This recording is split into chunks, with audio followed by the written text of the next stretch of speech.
చూశారు కదా, సుబ్బమ్మ గారికి మనం సాయం చేసాము. 4,000 రూపాయలు సాయం చేసాం సిపిఎఫ్ తరపు నుంచి. ఎవరు లేరు, ఇవిడ ఒకటే ఉన్నారు. ఇవి కూతురు కూడా హాస్పిటల్లో ఉందంట, ఆరోగ్యం బాగాలేక. మేము చూసుకునే వాళ్ళు ఎవరు లేరు.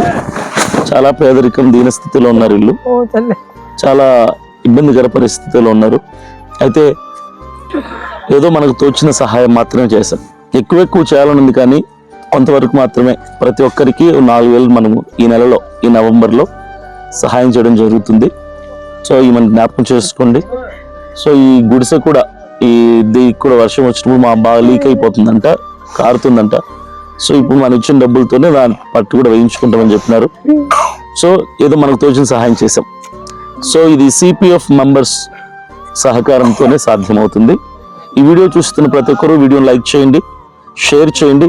అలాగే మీరు కూడా మీకు తోచిన సహాయాన్ని మా సిపిఎఫ్కి అందిస్తే ఇలాంటి అవసరతలో ఉన్నటువంటి దీనస్థితిలో ఉన్న పేదవాళ్ళకి మేము చేయూతనిస్తాం. ఇది మాకే కాదు, సహాయం చేస్తున్న మీ అందరికీ కూడా బ్లెస్సింగ్ అని నేను ఆశిస్తున్నాను. సో సపోర్ట్ చేయండి. Keep on supporting this. Thank you.